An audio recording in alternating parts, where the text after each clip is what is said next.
यहाँ के बहुत बड़े नेता, यहाँ पूर्व मंत्री जो रहे हैं, उनके लिए नॉन अवेलेबल वारंट इशू हुआ है कोर्ट से, और कहा गया था कि इनको कोर्ट में हथकड़ी लगा के इनको वहां पे पहुंचाएगा। आज कश्मीर के अंदर देखिए, वहां पहले 6 दिन तो बंद रहता था, फिर बोलते थे चलो लाल चौक चलो, चलो शोपियां चलो, आज किधर चलो।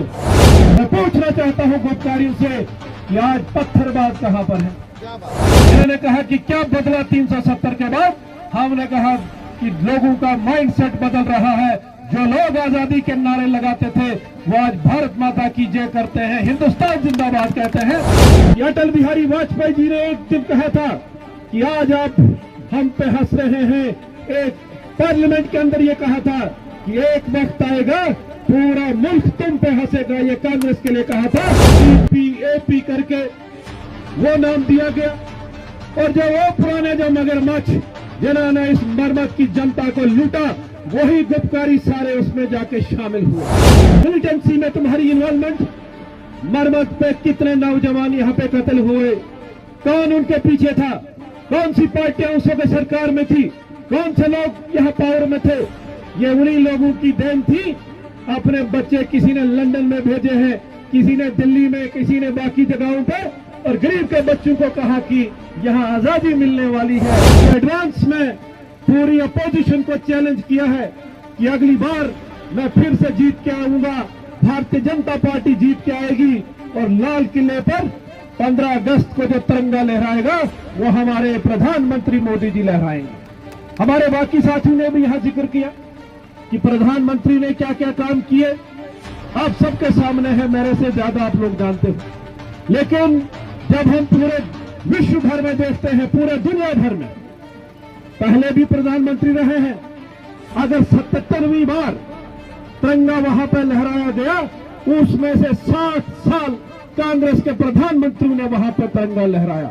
और 2014 से पहले की आप इस देश की हालत आपने देखी होगी।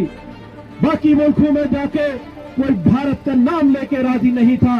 10 साल यहाँ पे कांग्रेस का प्रधानमंत्री मनमोहन सिंह जी भी रहे, कभी आपने कोई चर्चा, कोई नाम सुना? और एक वक्त ऐसा था कि अमेरिका ने बैन लगाया हुआ था कि मोदी अमेरिका में नहीं आ सकता है, और आज अमेरिका का प्रेसिडेंट बोलता है कि मेरे मुल्क में आपके बड़े फिदाइन हैं, प्लीज आप मेरे मुल्क में आइए, प्लीज मेरे मुल्क में आइए। और वहां कौन प्रेसिडेंट बनेगा वो भी निर्भर मोदी पे करता है कि इतने फॉलोअर्स, इतने हिंदुस्तानी वहां पर है कि वहां का भी प्रेसिडेंट अगर किसी को बनना है तो सिग्नल मोदी का जाएगा, तभी वो बन सकता है। मैं ऐसे मुल्क की बात कर रहा हूं जिसे सबसे ताकतवर दुनिया का मुल्क माना जाता है, और ऐसे भी बहुत सारे मुल्क, उनके जो सदर, उनके प्राइम मिनिस्टर, उन्होंने प्रधानमंत्री जी के पांव छुए। कुछ ने तो ये कहा मोदी इज द बॉस। ये कोई छोटी बात नहीं थी, ये कोई देश का व्यक्ति यहाँ या लीडर नहीं कह रहा था, ये एक मुल्क का प्रधानमंत्री, प्रेसिडेंट कह रहा था कि पूरे विश्व में मोदी इज द बॉस। और हमारे फक्र है, हमें यह गर्व होना चाहिए कि हम उस पार्टी से जुड़े हैं जिसका नेता प्रधानमंत्री हमारा मोदी है। हमें फक्र है कि हम उस पार्टी से जुड़े हैं। और ऐसी पार्टी जो दुनिया की सबसे बड़ी पॉलिटिकल पार्टी, एक वक्त पे हमारे 2 MP हुआ करते थे। और ऐसा भी टाइम आया कि अटल बिहारी वाजपेयी जी ने एक दिन कहा था कि आज आप हम पे हंस रहे हैं। एक पार्लियामेंट के अंदर ये कहा था कि एक वक्त आएगा पूरा मुल्क तुम पे हंसेगा। ये कांग्रेस के लिए कहा था। और हम जब 303 पे पहुंचे और उनको 44 पे लाके एक बस में उनको बिठा के पार्लियामेंट के लिए भेजा, ये तब मुमकिन हुआ जब भारतीय जनता पार्टी के कार्यकर्ता इकट्ठे होकर, एकजुट होकर, जात पात से ऊपर उठ के उन्होंने देश हित में काम किया। सोच रखी कि अगर देश को आगे बढ़ाना है तो प्रधानमंत्री मोदी को बनाना है। और अब हमने जो लक्ष्य लिया है, केवल आज कोई असेंबली का चुनाव नहीं, कब होगा उसका भी कोई पता नहीं, लेकिन भारतीय जनता पार्टी का कार्यकर्ता 24/7 काम करते हैं, 24 घंटे 7 दिन काम करते हैं। बाकी पॉलिटिकल पार्टीज का कोई पता नहीं। आखिर आजकल एक नई जो पार्टी बनी DAP के नाम से, फिर उन्होंने कहा इस पे ऑब्जेक्शन लग गया, फिर बोला DPAP करके वो नाम दिया गया। और जो वो पुराने जो मगरमच्छ जिन्होंने इस मरमत की जनता को लूटा, वही गुपकारी सारे उसमें जाके शामिल हुए। एक वक्त था कि बड़ा हवा था, उस वक्त कह रहे थे हमारा चीफ मिनिस्टर कैसा हो जी, वो चीखते थे आगे जी हमारा चीफ मिनिस्टर होगा। अरे तुम सीट कौन सी ले रहे हो, पहले वो तो बताओ। जब तुम्हारे एमएलए होंगे तभी तुम्हारा चीफ मिनिस्टर होगा। तो तुमने कौन से ख्वाब लेके रखे हैं कि कौन सी सीट तुम जीतने वाले हो? चीफ मिनिस्टर तो दूर की बात है।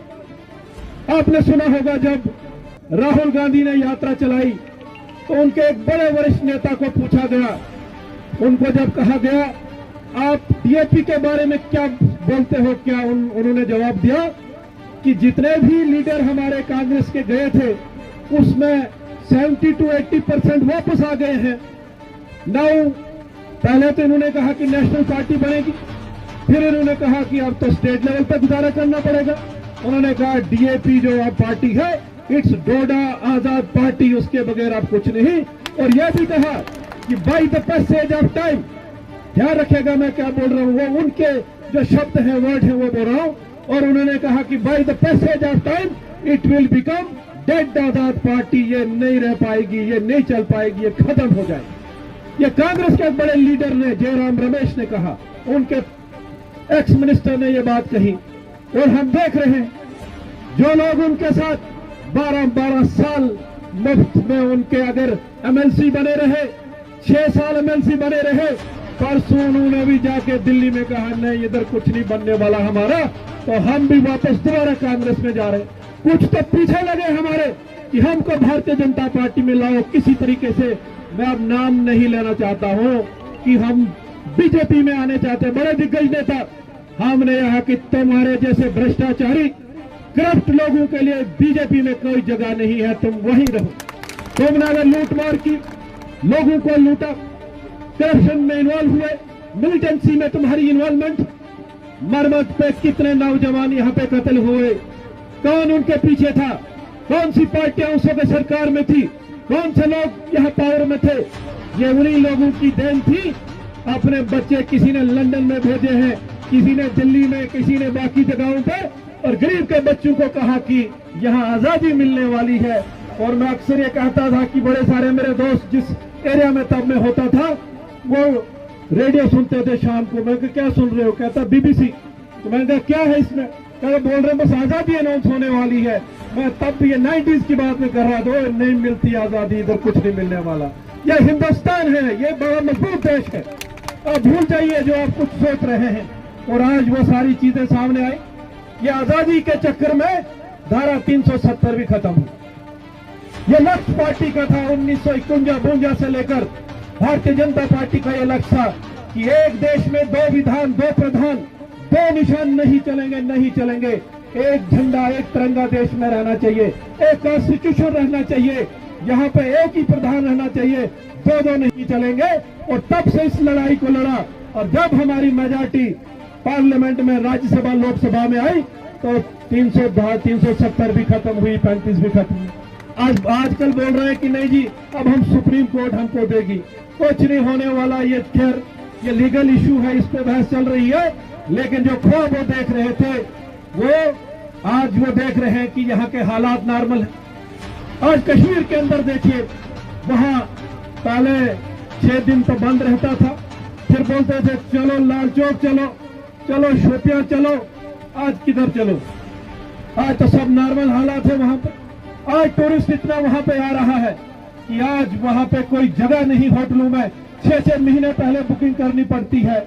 आज ट्रांसपोर्टर वहां का खुश है, आज हाउस बोट वाले खुश हैं, आज दुकानदार वहां का खुश है कि इतना ज्यादा टूरिस्ट जो वहां की इकोनॉमी टूरिस्ट पे थी वो चल रहा है। मैं पूछना चाहता हूं गुप्तकारियों से कि आज पत्थरबाज कहां पर है? सरकार की जो विल पावर होती है, मैं भी एमएलए रहा हूं, मैं भी कुछ देर के लिए मंत्री रहा हूं, हमने उस वक्त के भी हालात देखे हुए हैं। इन्होंने कहा कि क्या बदला 370 के बाद? हमने कहा कि लोगों का माइंडसेट बदल रहा है। जो लोग आजादी के नारे लगाते थे वो आज भारत माता की जय करते हैं, हिंदुस्तान जिंदाबाद कहते हैं। यह एक बहुत बड़ा बदलाव।